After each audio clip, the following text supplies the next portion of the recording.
बिस्मिल्लाहिर्रहमानिर्रहीम अस्सलामुअलैकुम वरहमतुल्लाहि वबरकातुहू। डियर स्टूडेंट्स, मैं मोहम्मद अज़ीम ख़ान हूँ। आप मेरा यूट्यूब चैनल देख रहे हैं मैथ्स विविड सॉल्यूशंस। इस वीडियो में हम एफएससी सेकंड ईयर मैथमेटिक्स की एक्सरसाइज 1.4 का क्वेश्चन नंबर 2 उसका पार्ट नंबर 2 करने जा रहे हैं। तो इसमें गिवन फंक्शन की कंटिन्यूटी चेक करनी है गिवन नंबर पर।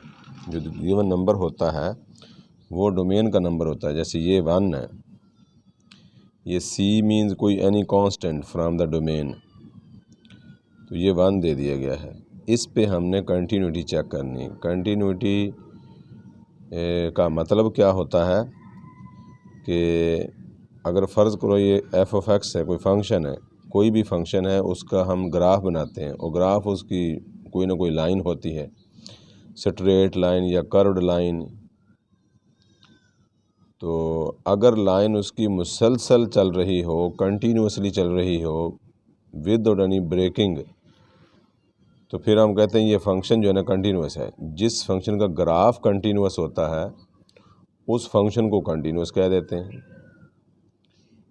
और जिस फंक्शन के ग्राफ में कहीं ब्रेक आ जाती है, ग्राफ मुसलसल नहीं होता, बीच में ब्रेक आती है, टूटा हुआ होता है ग्राफ, उस फंक्शन को बोलते हैं कि ये डिसकंटिन्यूअस है।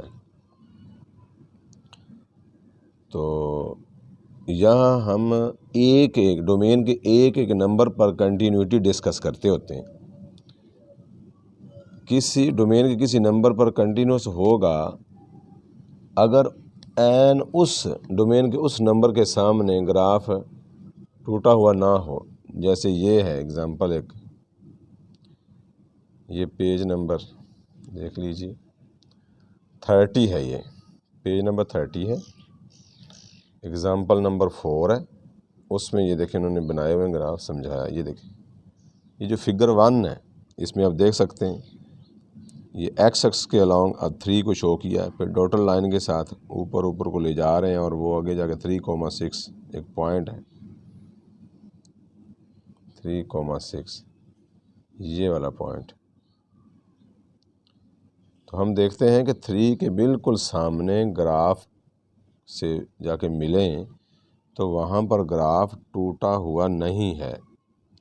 3,6 भी ग्राफ में शामिल है, बोला पॉइंट जिसको डॉट हाईलाइट किया हुआ है।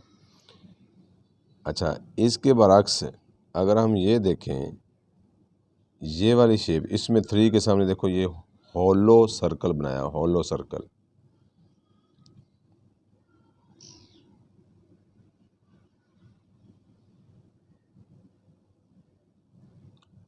हॉलो सर्कल बना हुआ है। इसका मतलब है कि ये जो पॉइंट ना 3,6 ये इस फंक्शन के जो ग्राफ है, लाइन है, इसमें ये शामिल नहीं है ये पॉइंट, इसलिए हॉलो बना दिया। अगर सॉलिड पॉइंट हो यानी फील्ड हो तो उसका मतलब वो शामिल होता है, और अगर हॉलो बना दिए एक अंदाज इस्तेमाल किया जाता है ये शो करने के लिए कि ये पॉइंट जो है ये इसमें शामिल नहीं है। तो ये 3 के एन सामने ये इसके ग्राफ में नहीं है ये, और ये स्ट्रेट लाइन जो जा रही है ये कोई फंक्शन है जिसका ग्राफ है, और उसके ग्राफ में 3 के एन सामने जो है जगह वो टूटी हुई है, इनके ये वाला पॉइंट उसके ग्राफ में शामिल नहीं है, लिहाजा यहाँ ब्रेक आ गई। अच्छा, इसके अलावा एक और केस है, ये देखें, ये ग्राफ जा रहा है ये वाला, तो यहाँ पे पहुँचा 3 से ज़रा पहले, एन 3 पे जो आंसर बना वो ऊपर चला गया यहाँ से फ़ौरन, उसके बाद 3 से ज़रा पहले ये 2 के करीब था, और 3 जो ही 3 पे पहुँचा तो जो y की वैल्यू थी 3,7 बन गई है, इसे डोमेन 3 और y 7, फ़ौरन यहाँ से लाइन टूट के ऊपर से शुरू हो गई। तो ये भी एक एग्ज़ाम्पल है किस चीज़ की, कि फ़ंक्शन ये कंटिन्यूस नहीं है। फ़ंक्शन कंटिन्यूस नहीं का मतलब ये है कि फ़ंक्शन का जो ग्राफ है वो कंटिन्यूस नहीं है। और कंटिन्यूस का मानी होता है जारी, मुसलसल, लगातार, ये इसके मीनिंग होते हैं। तो लगातार, जारी, मुसलसल का मतलब ये कि लाइन शुरू हुई है तो फिर लाइन कहीं पर टूटी नहीं है। तो अगर कहीं पर टूट जाए या बीच में थोड़ा सा गैप आ जाए, वो भी टूटने के में ही शुमार होता है। जैसे ये तो टूटी नज़र आती नहीं, यहाँ से ये टूट के ऊपर चलेगी। और ये वाली जो है डायग्राम, ये हॉलो सर्कल वाली, ये भी अगला पोर्शन टूट के कहीं और नहीं गया है, तो उसी की सीध में, लेकिन यहाँ से ये टूटा हुआ है, कट हुआ ग्राफ, ये 3,6 वाली जगह पर, और यहाँ पर 3,6 वाली जगह पर कट नहीं हुआ। तो ये आप उम्मीद है कि आपको वाज़ेह होगी बात कि कंटिन्यूस होने का मतलब क्या है। ग्राफ का, अगर फंक्शन का ग्राफ लगातार लाइन हो तो कंटिन्यूस है, और अगर लगातार लाइन ना हो तो फिर वो डिसकंटिन्यूस होता है। और हमने जो कंटिन्यूटी बतानी होती है वो एक डोमेन के एक पॉइंट बतानी, जैसे ये 3 है, 3 पे कंटिन्यूटी बतानी कि 3 पे कंटिन्यूस है या नहीं है, 3 पे ग्राफ टूटा हुआ तो नहीं है, ये बताना होता है। तो इसके लिए हमने किसी किस्म का ग्राफ तो नहीं बनाना, 3 कंडीशंस हैं वो फुलफ़िल करवानी है। अगर वो फुलफ़िल हो जाएं तो ग्राफ जो होगा, वो जो फंक्शन होगा, उसको हम कंटिन्यूस कह देंगे। अगर उन 3 कंडीशंस में से कोई भी कंडीशन फुलफ़िल नहीं होती तो इसका मतलब ये होगा कि फंक्शन कंटिन्यूस नहीं है। तो आइए देखते हैं कि वो कौन सी कंडीशन। सबसे पहले कंडीशन है कि फंक्शन वहाँ डिफाइंड हो। मसलन मैं उसको ABC का नाम दे लेता, या कंडीशन 1 यूँ कह लेते हैं, कंडीशन 1, कंडीशन नंबर 1,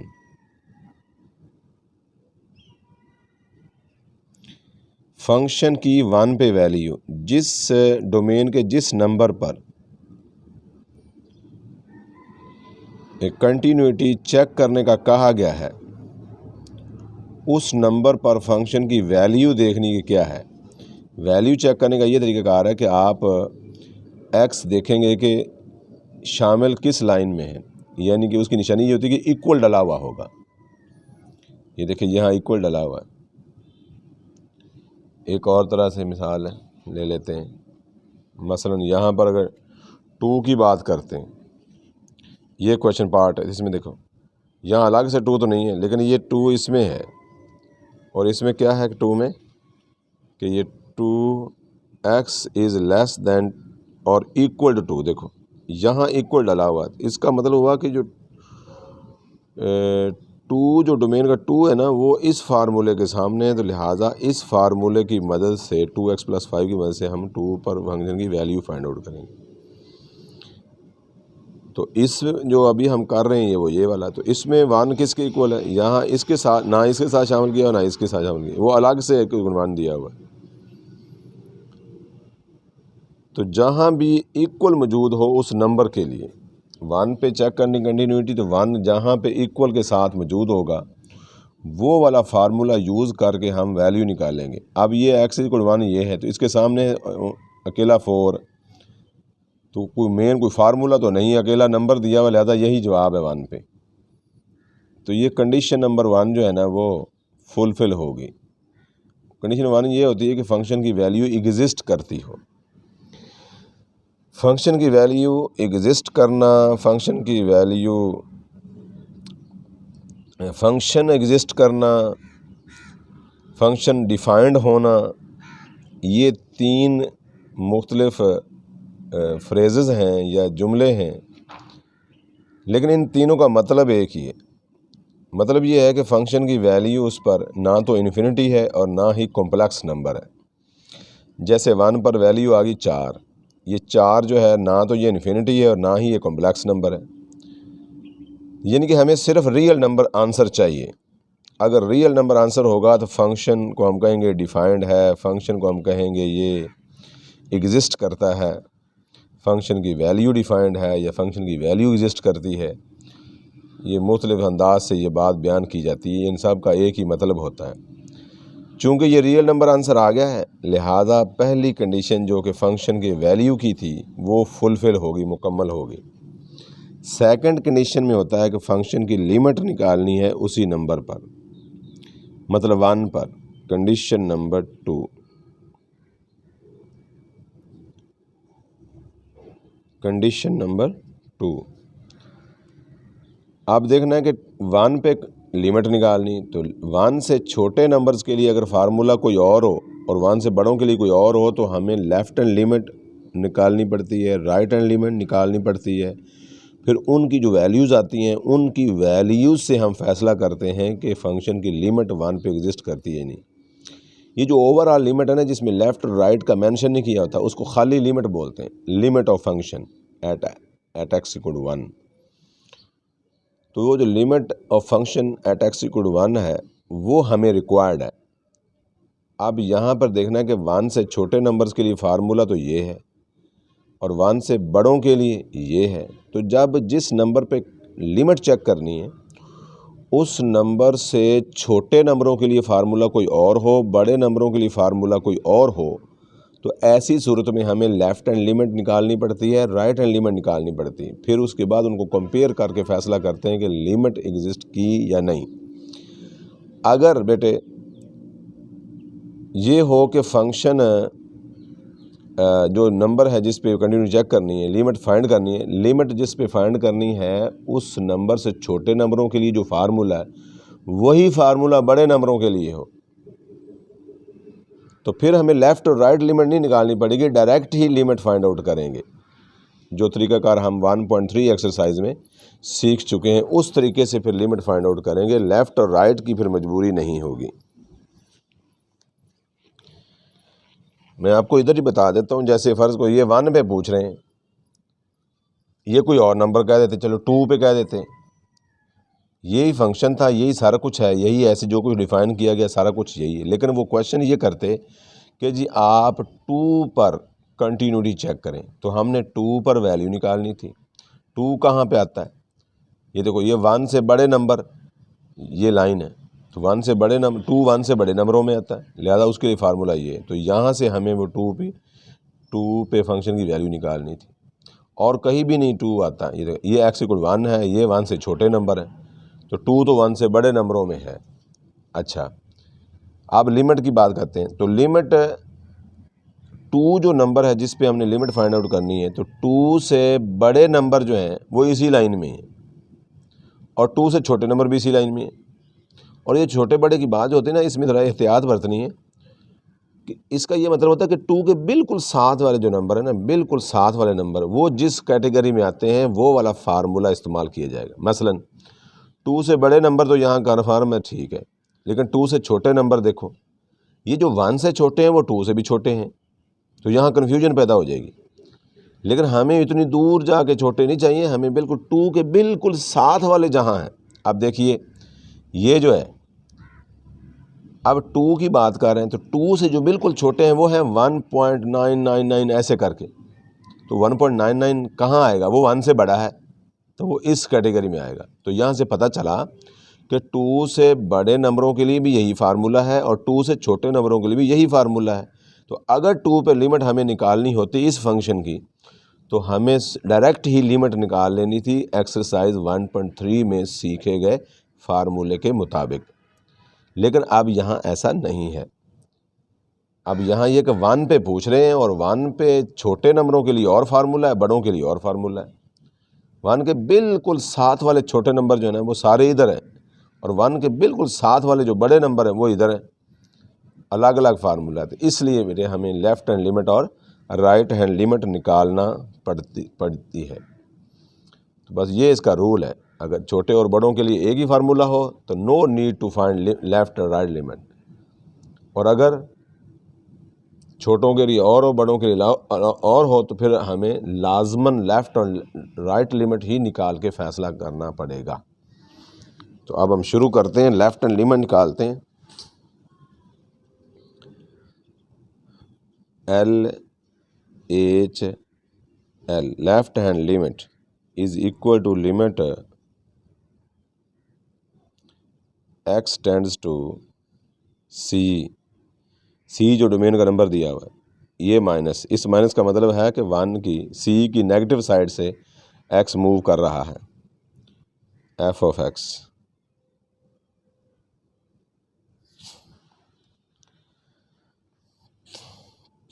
तो यहाँ थोड़ा सा मैं आपको वजाहत भी कर दूँ कि ये लेफ़्ट, ये इसका क्या मतलब मीनिंग का। मैं यहाँ थोड़ा सा रफ यूज़ करता हूँ इस जगह। मिसाल के तौर पर ये एक हमारे पास नंबर लाइन है और यहाँ पे 0 है, ये 1 है, ये 2 है। अब ये जो x टेंड्स टू c जैसे होता है, या फ़िलहाल हमारे पास क्या है कि 1 है, मैं यहाँ ये लिख लूँ पहले, लिमिट x टेंड्स टू, ये c की वैल्यू 1 दी हुई है ये, और 1 से छोटे नंबर वो 3x माइनस 1 है। ये देखें, अब ये जो लिमिट होती है इसका ये मतलब होता है कि आप इस नंबर की तरफ आहिस्ता आहिस्ता x की वैल्यूज़ को लेके जा रहे हैं, ऐसे आहिस्ता आहिस्ता इस तरफ मूव कर रहे हैं, और ये मूव कर रहे हैं आप लेफ़्ट साइड से मूव कर रहे हैं। तो जब लेफ़्ट साइड से मूव कर रहे हैं तो ये जो नंबर हैं x की, ये डोमेन के नंबर होते हैं, 0 वाली साइड से शुरू किया है और 1 की तरफ मूव कर रहे हैं। जैसे जैसे नंबर चूज़ करते हैं, मैं 0.1 चूज़ किया तो वो आप पुट कर दें जी इस फंक्शन के अंदर, इसमें, तो कोई ना कोई आंसर आ जाएगा। फिर अगला नंबर चूज़ करें 0.2, फिर उसके बदले में जो आंसर आएगा वो भी लिख लें, फिर 0.3, फिर वो भी लिख लें आंसर, फिर 0.4, फिर वो भी आंसर लिख लें, 0.5 का आंसर लिख लें, 0.6 करते करते 0.9 पे पहुँचे, 0.9 पे जब पहुँचे उसको वहाँ पुट किया 3x माइनस 1 में, तो वो भी आंसर लिख लेना। फिर 0.99, फिर 0.999, 0.9, 0.pentanine, हेक्सानाइन, यूँ ये हर दफ़ा एक 9 बढ़ाते जाएं, तो इसका ये मतलब होगा कि आप 1 के करीब करीब होते जा रहे हैं। ये जो डोमेन के नंबर आप चूज़ कर रहे हैं, ये आहिस्ता आहिस्ता क्या हो रहा है कि हम ऐसे x की 1 की तरफ मूव कर रहे हैं, डोमेन के नंबरों को हम आहिस्ता आहिस्ता 1 की तरफ लेके जा रहे हैं। वो जो भी चूज़ कर रहे हैं ना आहिस्ता, इसके बदले में फंक्शन के आंसर्स भी चेक करते जाना है। तो ये जो 1 की तरफ मूव कर रहे हैं ना, तो इसके बदले में वो आंसर जो आ रहे हैं वो भी किसी नंबर की तरफ मूव करते हुए लगेंगे हमें। डोमेन का नंबर तो हम खुद 1 की तरफ लेके जा रहे हैं, हमें मालूम है, लेकिन ये जो आंसर्स आ रहे हैं फंक्शन के जो इन नंबरों के बदले में आंसर आ रहे हैं, वो जो आंसर्स हैं वो भी लगेगा हमें कि वो भी किसी नंबर की तरफ अप्रोच कर रहे हैं, किसी नंबर की तरफ टेंड कर रहे हैं कि वो ख़ास नंबर है, ये आहिस्ता आहिस्ता ये नंबर बढ़ते बढ़ते उसकी तरफ जैसे जा रहा हो। वो जो नंबर जिसकी तरफ जा रहा होता है ना, आंसर जा रहे होते हैं, वो नंबर जो होता है वो फंक्शन की लिमिट कहलाता है। अगर ये आप मूव कर रहे हैं लेफ़्ट साइड से तो वो लेफ़्ट हैंड लिमिट कहलाता है। अगर राइट साइड से मूव कर रहे हो, इधर से यहाँ से यूँ जा रहे हो, ऐसे आना 1 की तरफ ही है, लेकिन अगर राइट साइड से मूव कर रहे हैं तो फिर वो जो आंसर जिधर जा रहे होंगे, वो आंसर जो हो, वो जिस नंबर की तरफ जा रहे होंगे आंसर्स, वो नंबर जो होगा वो फंक्शन की राइट हैंड लिमिट कहलाती है। लेफ़्ट से मूव करें तो जो आंसर जिस नंबर की तरफ जाएंगे वो नंबर लेफ़्ट हैंड लिमिट कहलाएगा, और अगर राइट साइड से 1 की तरफ मूव कर रहे हो तो जो आंसर जो हैं वो जिस नंबर की तरफ मूव करते नज़र आएंगे, मालूम होंगे, वो वाला नंबर जो होगा वो राइट हैंड लिमिट कहलाएगा। अगर किसी फंक्शन की लेफ़्ट वाली लिमिट और राइट सेम आ जाए तो हम उसको बोलते हैं कि इस फंक्शन की 1 पे लिमिट एग्जिस्ट करती है। तो ये इसका है थोड़ा सा कॉन्सेप्ट। तो ये जो माइनस शो कर रहा है ये वाला, इसका मतलब है कि 1 की नेगेटिव साइड, तो ये जो 1 की लेफ़्ट साइड होती है इसको लेफ़्ट साइड भी बोलते हैं, नेगेटिव साइड भी बोलते हैं, इसको नेगेटिव साइड, लेफ़्ट साइड, और ये भी हम कह सकते हैं कि x is moving towards 1 through the values less than 1। x is moving towards 1 through the values less than 1। इनके 1 से छोटी वैल्यूज़ के थ्रू x जो है वो मूव कर रहा है और 1 की तरफ आ रहा है। इसी तरह ये ये राइट साइड है, 1 की पॉजिटिव साइड है। और हम ये भी कहेंगे कि 1 की जो x है वो 1 को पॉजिटिव साइड से अप्रोच कर रहा है, राइट साइड से अप्रोच कर रहा है। ये भी हम कहेंगे कि x जो है वो 1 को उन वैल्यूज़ के थ्रू अप्रोच कर रहा है जो वैल्यूज़ 1 से बड़ी हैं। तो ये 3 अंदाज़ हैं इस बात को बयान करने के। इन सारी चीज़ों में से उन्होंने नेगेटिव और पॉजिटिव का अंदाज़ इस्तेमाल कर लिया। तो नेगेटिव के लिए ये माइनस लगता है और पॉजिटिव के लिए प्लस लगाते हैं। तो लेफ़्ट हैंड लिमिट जब निकालेंगे तो ये मनफी, इस मनफी का इस सी नंबर के ऊपर, ये जो 1 है इसके ऊपर कोई असर नहीं। इस 1 को नेगेटिव नहीं समझना। किसी भी नंबर की जो नेगेटिव पॉजिटिव होता है वो उसके लेफ़्ट पे अलामत हुआ करती है, राइट पे नहीं होती। तो अब ये 1 पॉजिटिव है, इस माइनस का तो सिर्फ इतना मतलब है कि ये x की वैल्यू जो है ना वो 1 को अप्रोच कर रही हैं 1 की नेगेटिव साइड से, यानी कि इधर से यूँ। और जब इधर प्लस लिखा जाएगा तो उसका ये मतलब सिर्फ ये होगा कि 1 को अप्रोच किया जा रहा है through positive side, from the positive side. तो ये इसका ये मतलब है। इस माइनस का इस 1 के ऊपर कोई असर नहीं है। हमने जब भी पुट करना है ये 1 नहीं पुट करना है फार्मूले के अंदर। अब देखिए हम 1 पुट कर देते हैं, 3 × 1 - 1। तो ये आंसर आ गया 3 - 1 = 2। तो ये लेफ़्ट हैंड लिमिट हमने निकाल ली है फंक्शन की, लेफ़्ट हैंड लिमिट। अब हम निकालेंगे राइट हैंड लिमिट। इसको नंबर 2 कह देते हैं।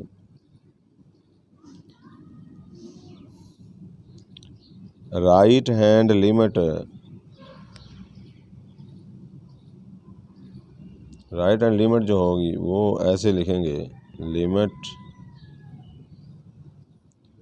x tends to c plus f(x). अब देखिए limit x tend to 1 plus. अब ये जो प्लस और माइनस है ना, इनका रोल वहाँ होता है कि ये जो इस जगह फंक्शन है वो कौन सा लिखना है। मसलन ये -1 था, इसका मतलब है कि 1 से छोटे x जो है ना, 1 से छोटी वैल्यूज़, जो 1 से छोटा x लिखा हुआ हो, तो 1 से छोटा x ये देखिए, 1 से छोटा, 1 बड़ा है x छोटा है। तो इस 1 से छोटे x किस फार्मूले के सामने लिखे हुए हैं, इसके सामने, तो लिहाजा ये सिलेक्ट हो गया। अब देखिए अब लिखना है 1 से बड़े x, 1 से बड़े x ये x बड़ा है 1 से और 1 छोटा है। तो 1 से बड़े x वो किसके सामने, इसके सामने। तो यहाँ ये 2x लिखा जाएगा इस जगह, यूँ। तो ये है प्लस, इस प्लस और इस माइनस का रोल।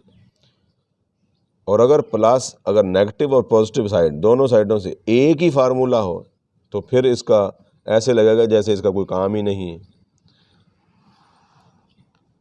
तो बस ये फाउंड आउट कीजिए वैल्यू 2 × 1, आंसर 2 आ गया। ये राइट हैंड लिमिट भी आ गई। ये इक्वेशन नंबर बनी 3।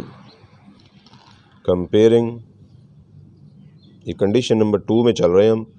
कंडीशन नंबर 2 में ये होता है कि फंक्शन की लिमिट फाइंड आउट करनी होती है अगर एग्जिस्ट करती हो तो वो हम लिमिट फाइंड आउट कर रहे हैं कंडीशन नंबर 2 में।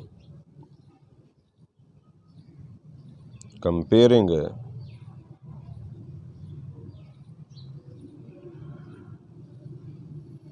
इक्वेशन नंबर 2 and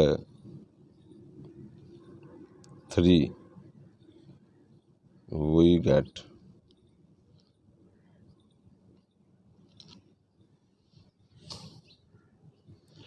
क्या हम देखते हैं कि लेफ़्ट हैंड लिमिट जो है वो इक्वल है राइट हैंड लिमिट के, और ये इक्वल है 2 के, दोनों 2 है। तो इसका मतलब ये बना, दिस सिंप्लाइज ये जो सिंबल होते हैं ना, ये इक्वल की निशानी डाल के फिर आगे एरो लगा देते हैं। इट इम्प्लाइज या दिस इम्प्लाइज, इसका मीनिंग होता है, इम्प्लाई का मतलब होता है कि बात निकलती है। इस ऊपर वाली लाइन जो है ना, इस लाइन में से एक बात निकलती है। क्या बात निकलती है कि लिमिट, ये बात उस लाइन से निकलती है कि x tends to c f of x equal to 2। तो नेक्स्ट ये सी की जगह हम 1 लगा के फिर लिखते हैं अगले, यानी कि limit x tends to 1 f of x equal to 2।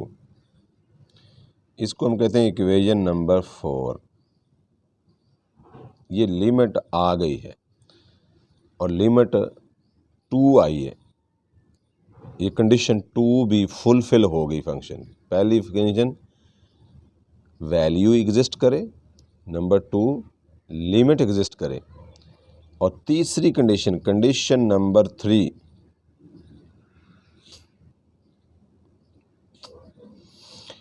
वो है कि कंपेयर करना है वैल्यू को और लिमिट को, इनके equation number, comparing equation number 1 and 4।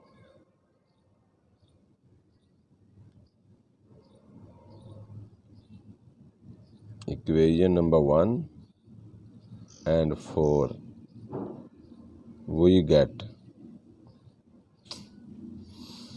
क्या मिलता है जी, f ऑफ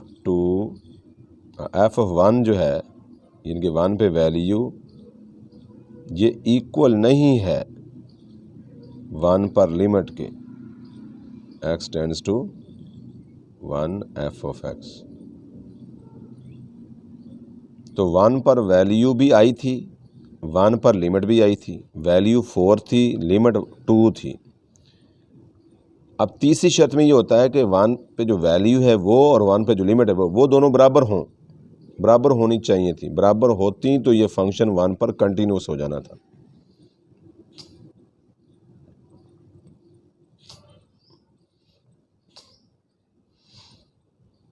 तो ये है,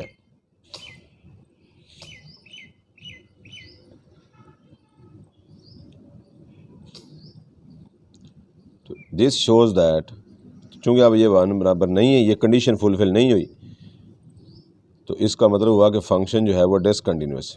this shows that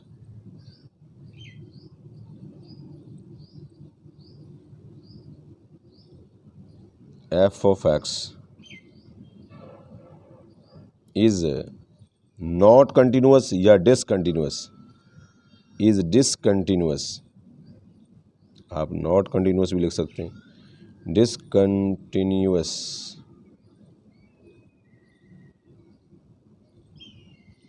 is discontinuous at x equal to 1। ये तीसरी कंडीशन फुलफिल नहीं हुई थी, इस वजह से ये फंक्शन डिसकंटिन्यूअस हो गया। तो अब हम इसका समराइज़ करते हैं। जिस नंबर पर कंटिन्यूटी पूछी गई हो उस नंबर पर फंक्शन की वैल्यू एग्जिस्ट करनी चाहिए, यानी कि फ़ंक्शन डिफाइंड होना चाहिए, यानी कि फ़ंक्शन एग्जिस्ट करना चाहिए। नंबर 2, जिस नंबर पे कंटिन्यूटी कही गई है उस नंबर पर फंक्शन की लिमिट एग्जिस्ट करनी चाहिए। नंबर 3, तीसरी कंडीशन ये है कि वो जो वैल्यू थी और लिमिट थी ये दोनों आपस में बराबर होने चाहिए। तो ये चीज़ें जब फुलफ़िल हो जाएंगी आखिर तक, तो फंक्शन के बारे में हम ये अनाउंस करेंगे कि ये फंक्शन उस दिए हुए नंबर पर कंटिन्यूअस है। और डोमेन के इस नंबर के सामने अगर ग्राफ को चेक किया जाए तो वो टूटा हुआ नहीं होगा। अब ये तीसरी कंडीशन पे आगे फुलफ़िल नहीं हुआ, इसका ये मतलब हुआ कि फ़ंक्शन 3 पर टूटा हुआ, ये 1 पर टूटा हुआ है। 1 है डोमेन का नंबर जिस पे चेक करना था। तो फंक्शन जो है, फंक्शन का जो ग्राफ है वो 1 पर टूटा हुआ है, जुड़ा हुआ नहीं है, मुसलसल नहीं है, तो वहाँ पर ब्रेक मौजूद है। तो ये फंक्शन कंटिन्यूअस नहीं निकला। और ये उम्मीद है कि आपको ज़रूर समझ आई होगी। और इसको पूरी तफसील से मैंने समझाने की कोशिश की है। अगर किसी किस्म का आप उसमें अबहाम देखें या महसूस करें तो आप कमेंट्स में लिखें, चैनल को सब्सक्राइब करें ताकि आपको साथ साथ वीडियोज़ मिलती रहा करें। कमेंट्स में लिखें, डायरेक्ट भी रब्ता कर सकते हैं आप। अल्लाह हाफिज़।